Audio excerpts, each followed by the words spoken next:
आप सभी विद्यार्थियों का बहुत बहुत स्वागत है।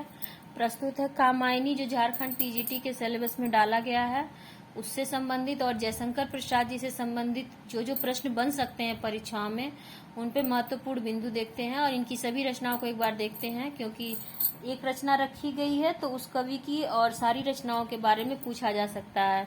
और ये वीडियो ना सिर्फ झारखंड पीजीटी हिंदी के लिए इम्पोर्टेंट है, बल्कि आपके असिस्टेंट प्रोफेसर के लिए, नेट जेआरएफ के लिए, एलटी ग्रेड के लिए और टीजीटी पीजीटी के लिए तो है ही। बहुत ही महत्वपूर्ण वीडियो है और इसकी एक एक पंक्ति बहुत महत्वपूर्ण है। बहुत ध्यान से आप लोग देखिएगा और चाहेंगे तो नोट भी कर सकते हैं वीडियो पॉज करके। तो चलिए देखते हैं। जयशंकर प्रसाद, इनका जन्म हुआ था 1889 में काशी के प्रसिद्ध सुगनी साहू परिवार में। मृत्यु हुई थी 1937 इसमें काशी में। तो जन्म 1889 में और मृत्यु 1937 में काशी में। इनके पिता का नाम था देवी प्रसाद और पुत्र का नाम था रत्नशंकर। पहले ये ब्रज भाषा में कलाधर नाम से रचना करते थे। दार्शनिक दृष्टि से प्रसाद शैव थे। बाल्यावस्था में पिता की मृत्यु, दो पत्नियों की मृत्यु और आर्थिक संकट आदि विपदाओं के कारण प्रसाद नियतिवादी हो गए थे और मात्र 38 वर्ष की अवस्था में इनका स्वर्गवास हो गया। देखिए, इनको भी बहुत छोटी आयु मिली थी। इनका देहावसान 1937 में राज रोग से पीड़ित होने के कारण हुआ। प्रसाद के प्रारंभिक शिक्षक थे गुरु रस्मसिद्ध, जिससे इन्होंने फारसी, संस्कृत, उर्दू का ज्ञान इन्होंने दिया था। रस्मसिद्ध ने इन्हें फारसी, संस्कृत और उर्दू का ज्ञान दिया था। इनके दूसरे शिक्षक थे दीनबंधु ब्रह्मचारी थे, जिससे इन्होंने वेद, उपनिषद और पुराणों का अध्ययन किया था। मोहनीलाल गुप्त के प्रभाव में आकर प्रसाद ने ब्रज भाषा में काव्य रचनाएं की और महावीर प्रसाद द्विवेदी के प्रभाव में आकर खड़ी बोली में कविता करने लगे। प्रसाद की तीसरी पत्नी इनके पुत्र रत्नशंकर को जन्म देकर प्रसाद की तीसरी पत्नी से इनके पुत्र रत्नशंकर का जन्म हुआ था और 15 नवंबर 1937 इसको सायं 4 बजे प्रसाद जी का देहांत हो गया था। इनकी मृत्यु पर शोकार्त होकर मैथिली शरण गुप्त जी ने लिखा है, जयशंकर कहते कहते हम अब भी काशी आएंगे, किंतु प्रसाद में विश्वनाथ की मूर्ति कहाँ पाएंगे। तो ये पूछा जा सकता है किसकी पंक्तियां हैं और किस प्रसंग में लिखी गई थी। देखिए, छायावादी काव्य का श्री गणेश प्रसाद से ही माना जाता है। छायावाद की पहली कविता प्रसाद कृत प्रथम प्रभात को माना जाता है। छायावाद की पहली कविता प्रसाद की प्रथम प्रभात मानी जाती है। प्रसाद की पहली रचना चित्राधार है, जो 1907 में ब्रज भाषा की कविताओं का संग्रह है। प्रसाद की खड़ी बोली का प्रथम काव्य संग्रह है कानन कुसुम, जो 1913 में प्रकाशित हुआ था। छायावाद की पहली रचना प्रसाद कृत झरना है, जो 1918 में है। इसे छायावाद की प्रयोगशाला माना जाता है। देखिए, छायावाद की प्रसाद पहली रचना झरना माना जाता है, तो झरना काव्य संग्रह है और छायावादी प्रथम कविता जो प्रसाद की वो प्रथम प्रभात है। ठीक है, तो कंफ्यूज मत होइएगा। अगर प्रश्न थोड़ा सा घुमा के पूछ दिया तो ये पूछ देगा प्रसाद की पहली कविता और वहाँ झरना नहीं होगा, प्रथम प्रभात और अन्य रचनाएं रख दी जाएंगी, तो बच्चे कंफ्यूज हो जाएंगे। प्रसाद ने प्रेम पथिक 1913 की रचना पहले ब्रजभाषा में की थी, परंतु द्विवेदी जी के कहने पर खड़ी बोली में इसका अनुवाद किया। कामायनी 1935 में प्रसाद की अंतिम कृति है। प्रसाद की रचनाएं भारतीय इतिहास, पुराण एवं वेदांत से लेकर आधुनिक मनुष्य तक की व्याख्या करती हैं। प्रसाद ने वेदों, पुराणों की आधुनिक ढंग से व्याख्यायित करने का प्रयास किया है। प्रसाद एकमात्र छायावादी कवि हैं जिन्होंने छायावाद के अतिरिक्त किसी ढंग का रास्ता नहीं अपनाया। सच्चे अर्थों में, आधुनिक अर्थों में मानव के व्याख्या प्रसाद हैं। प्रसाद जी की शैली बहुत कुछ अयोध्या सिंह उपाध्याय की संस्कृत गर्भित शैली से मिलती जुलती है। अब देखिए, प्रसाद को प्रेम और सौंदर्य का कवि भी कहा जाता है। प्रसाद को दार्शनिक कवि भी कहा जाता है। छायावाद में वक्रता का वैभव मिलता है। प्रसाद के काव्य में अभिव्यंजना का प्रसाद ने छायावाद में निरुक्त मूलक व्याख्या की है। काव्य कृतियां देखते हैं, इनकी महत्वपूर्ण काव्य कृतियां। चित्राधार 1907 में, उर्वशी 1909 में, वन मिलन 1909 में, प्रेमराज 1909 में, अयोध्या का उद्धार 1910 में, शोकोच्छ्वास 1910 में, भब्रवाहन 1911 में, कानन कुसुम 1913 में, प्रेम पथिक 1913 में, करुड़ाला 1913 में, महाराणा का महत्व 1914 में, अशोक की चिंता 1915 में, झरना 1918 में, आंसू 1925 में, लहर 1933 में और कामायनी 1935 में। कामायनी इनकी अंतिम रचना है। आप लोग चाहें तो इसको स्क्रीनशॉट भी ले सकते हैं, लेकर के आप लोग अपने नोट्स में लिख लीजिएगा। अन्य काव्य कृतियां हैं, मुक्तक काव्य देखते हैं इनके। पहला इनका है शेर सिंह का शास्त्र समर्पण, पैशोला की प्रतिध्वनि और प्रलय की छाया। इन तीनों रचनाओं में ऐतिहासिक प्रसंगों की शक्तिशाली और मार्मिक अभिव्यक्ति हुई है। नोट देखिए, उर्वशी से लेकर महाराणा का महत्व तक की सभी रचनाएं द्विवेदी योगी ने। देखिए, उर्वशी रचना, उर्वशी शीर्षक से रामधारी सिंह दिनकर की बहुत ही महत्वपूर्ण प्रसिद्ध रचना है और उर्वशी शीर्षक से प्रसाद जी ने भी रचना की है। चित्राधार 1907 में यह ब्रजभाषा की कविताओं का संग्रह है। यह प्रसाद का पहला काव्य संग्रह है। उर्वशी 1909 यह चंपू काव्य है। वन मिलन 1909, प्रेम राज्य 1909, अयोध्या का उद्धार 1910, शोकोच्छ्वास 1910, भब्रुवाहन 1911, कानन कुसुम 1913। ये खड़ी बोली का प्रथम काव्य संग्रह है। इसमें संकलित कविता है प्रथम प्रभात। प्रेम पथिक 1913, इसकी रचना पहले ब्रज भाषा में की थी, परंतु बाद में इसे खड़ी बोली में रूपांतरित किया। करुड़ाला 1913, यह इनका गीति नाट्य है। ये पूछा जाता है करुड़ाला कौन सी रचना है, तो ये गीति नाट्य है, 1913 में प्रकाशित हुई थी। महाराणा का महत्व 1974, अतुकांत पद्धति की रचना है।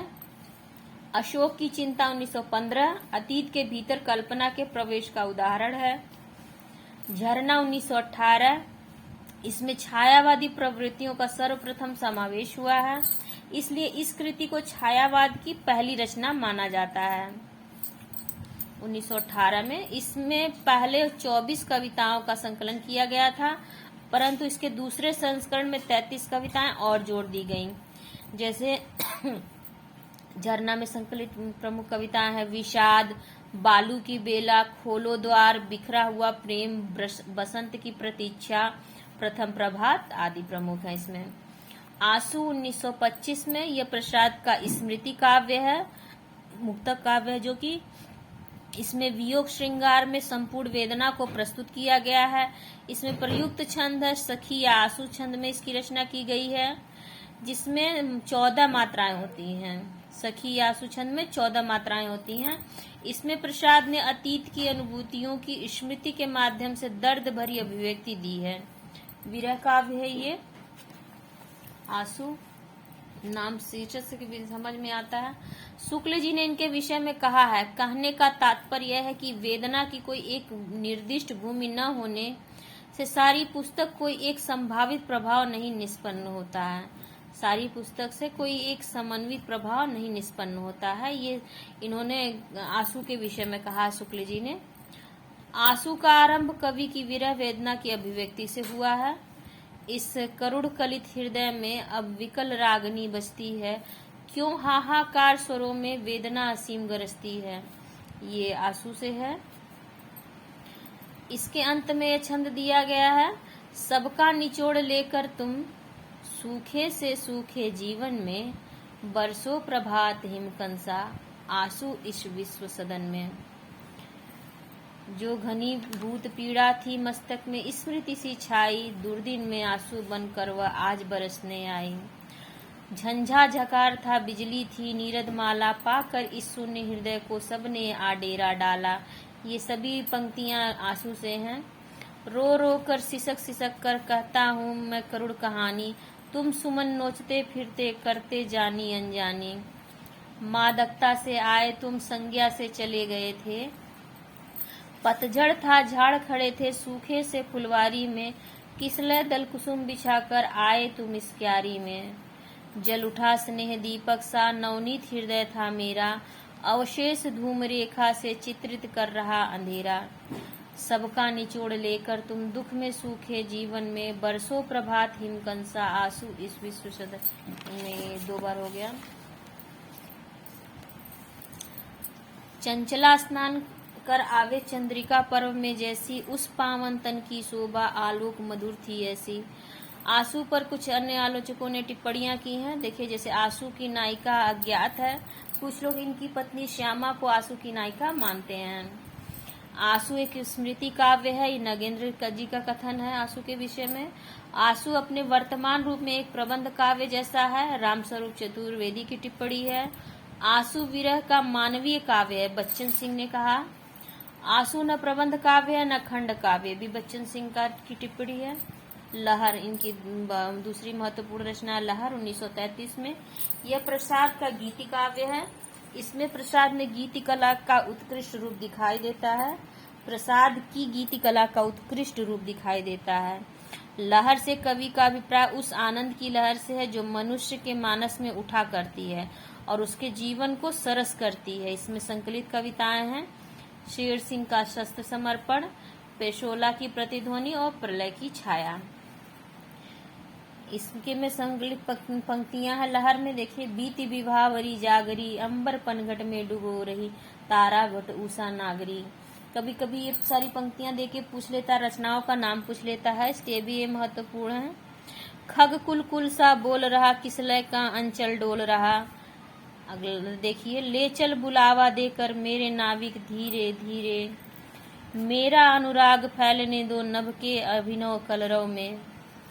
अब देखिए, जो आ गई कामायनी, जो कि हमारे आपके झारखंड पीजीटी में सम्मिलित भी है और नेट जीआरएफ असिस्टेंट प्रोफेसर सभी के लिए बहुत ही महत्वपूर्ण है। कामायनी 1935 यह प्रसाद की अंतिम और सर्वश्रेष्ठ कृति है। कामायनी में कुल 15 सर्ग हैं। पहला सर्ग है चिंता, सर्वप्रथम 1928 में सुधा में छपा था। तो कामायनी का पहला सर्ग चिंता 1928 में सुधा पत्रिका में छप चुका था। कामायनी के सर्गों का क्रम इस प्रकार है: चिंता, आशा, श्रद्धा। श्रद्धा की तुलना रामचरितमानस से की गई है। देखिए, ये सब बहुत ही महत्वपूर्ण परीक्षा उपयोगी फैक्ट्स हैं। काम, चौथा इसका सर्ग है काम। श्रद्धा को स्पष्ट करने के लिए इस सर्ग की स्थापना हुई है। तो देखिए, चिंता, आशा, श्रद्धा, काम, वासना, लज्जा, कर्म, ईर्ष्या, इड़ा, स्वप्न, संघर्ष, निर्वेद, दर्शन, रहस्य और आनंद। तो पहला सर्ग है चिंता और अंतिम सर्ग है आनंद। कामायनी के प्रमुख सर्गों में प्रयुक्त छंद है कामायनी सिलेबस में, तो इसका एक एक बात, एक एक नोट उसके लिए बहुत ही महत्वपूर्ण है परीक्षा के लिए। देखिए, आल्हा छंद में है चिंता सर्ग, आशा सर्ग, स्वप्न सर्ग और निर्वेद सर्ग। इन 4 सर्गों की रचना में आल्हा छंद का प्रयोग किया है प्रसाद जी ने। लावनी छंद का प्रयोग किया गया है रहस्य सर्ग में, ईड़ा सर्ग में, श्रद्धा सर्ग में, काम सर्ग में और लज्जा सर्ग में। रोला छंद का प्रयोग किया गया है संघर्ष में। सखी छंद का प्रयोग किया गया आनंद सर्ग में और रूपमाला छंद का प्रयोग हुआ है वासना सर्ग में। इसके पात्र हैं, देखिए, कामायनी के श्रद्धा, मनु, ईड़ा, मानव, आकुली, किरात और असुर। प्रसाद ने पात्रों के संबंध में आमुख में कहा है, श्रद्धा, ईड़ा इत्यादि अपना ऐतिहासिक अस्तित्व रखते हुए सांकेतिक अर्थ की अभिव्यक्ति करती हैं, तो मुझे कोई आपत्ति नहीं है। ये प्रसाद जी का कथन है स्वयं इसके संबंध में, कामायनी के पात्रों के संबंध में। इसमें आसुरी शक्तियां हैं आकुली और किरात। मानव, ये पात्र शरीरी हैं, जबकि शेष अशरीरी पात्र हैं इसमें। देखिए, तो आसुरी शक्ति आकुली किरात को माना गया है और मानव ये मनुष्य है, जबकि शांति प्रिय द्विवेदी ने मानव को छोड़कर सभी पात्रों को अशरीरी बताया है। अब देखिए, शांति प्रिय द्विवेदी ने सभी पात्रों को अशरीरी बता दिया है, सिर्फ मानव को छोड़ करके। अब देखिए, मानव मनुष्य है, श्रद्धा हृदय, ईड़ा बुद्धि का प्रतीक है और मनु मन का। देखिए, इसको ये परीक्षा में कई बार पूछा जा चुका है ये चीज कि श्रद्धा किसका प्रतीक है, तो श्रद्धा हृदय। देखिए, श्रद्धा में र आता है और हृदय में भी र आता है, तो श्रद्धा हृदय। अब मनु से मन, मनु मन, दोनों में मन माना है, तो आपको ये समझने में, परीक्षा में याद करने में दिक्कत नहीं होगी, ये ट्रिक है, समझ लीजिए। मानव मनुष्य है तो मानव से मनुष्य बनता है, तो मानव मनुष्य का प्रतीक है। श्रद्धा हृदय का प्रतीक है। ईड़ा बुद्धि का प्रतीक है और मनु मन का प्रतीक है कामायनी में। और देखिए आकुली किरात ये असुर मनुष्य की वासना वृत्ति है।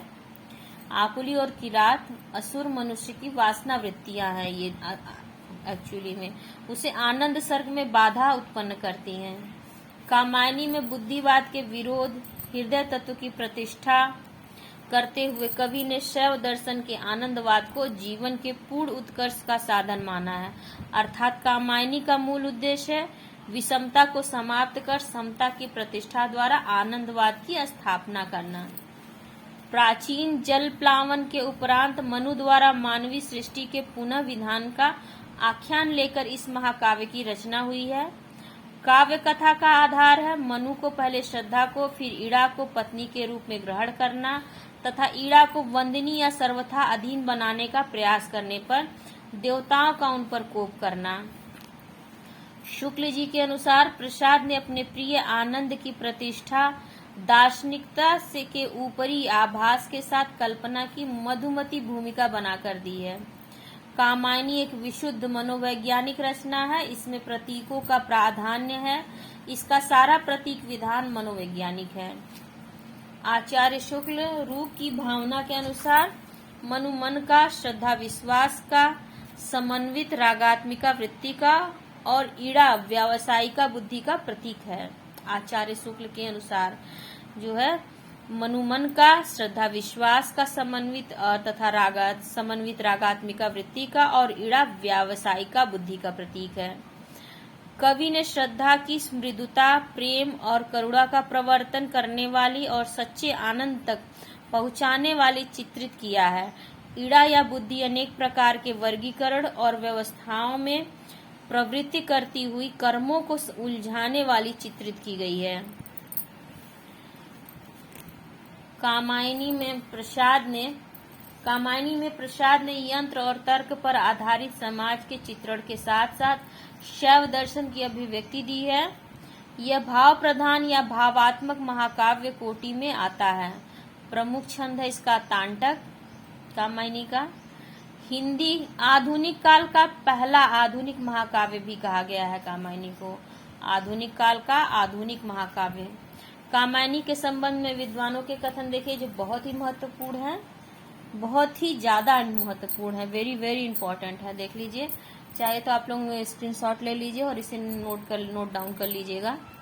मुक्तिबोध ने कहा कामायनी फैंटेसी काव्य है, बहुत ही महत्वपूर्ण। मुक्तिबोध कामायनी फैंटेसी काव्य है। शांति प्रिय द्विवेदी ने कहा कामायनी छायावाद का उपनिषद है। नंद दुलारे वाजपेयी के अनुसार नए युग का प्रतिनिधि काव्य है कामायनी। डॉक्टर नागेंद्र के अनुसार मानव चेतना के विकास का महाकाव्य है कामायनी। आचार्य शुक्ल के अनुसार मानवतावाद का रागात्मक महाकाव्य है। आचार्य शुक्ल ने कामायनी को जीवनवादी काव्य कहा है। आचार्य शुक्ल ने कहा मनु द्वारा सारस्वत प्रदेश एवं ईड़ा बुद्धि, श्रद्धा हृदय, मनुमन इत्यादि पात्रों की सृष्टि को मौलिक देन कहा है। आचार्य शुक्ल ने विश्वनाथ त्रिपाठी ने कहा प्रसाद मूलतः मादकता और आनंद के कवि हैं। शुक्ल ने कहा प्रसाद का ध्यान शरीर के विकारों पर विशेष जमता है। नंद दुलारे वाजपेयी की टिप्पणी है मानस का ऐसा विश्लेषण और काव्यात्मक निरूपण हिंदी में शताब्दियों बाद हुआ है। प्रसाद एवं कामायनी पर लिखी गई पुस्तकें हैं। जयशंकर प्रसाद पर लिखी गई हैं। नंद दुलारे वाजपेयी, जयशंकर प्रसाद शीर्षक से लिखा नंद दुलारे वाजपेयी ने। महाकवि प्रसाद शीर्षक से विजेंद्र स्नातक ने। कामायनी एक पुनर्विचार मुक्तिबोध की रचना है। कामायनी पुनर्मूल्यांकन रामस्वरूप चतुर्वेदी। देखिए पुनर्विचार मुक्तिबोध और पुनर्मूल्यांकन रामस्वरूप चतुर्वेदी और कामायनी दर्शन विजेंद्र।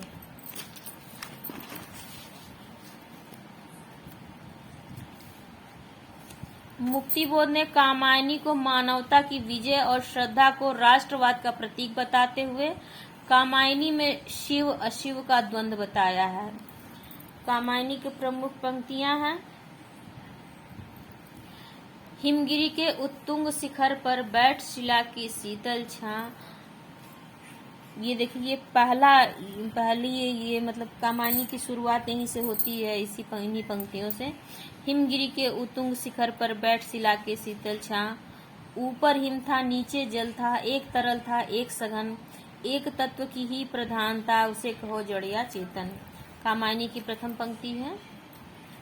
समरस थे जड़ या चेतन, सुंदर साकार बना था, चेतनता एक विलसती, आनंद अखंड घना था। हे अनंत रमणीय तुम कौन तुम, यह मैं कैसे कह सकता, कैसे हो क्या हो, इसका तो भार विचार न सह सकता। नारी तुम केवल श्रद्धा हो, विश्वास रजत नगपग तल में, पीयूष स्रोत सी बहा करो जीवन के सुंदर समतल में।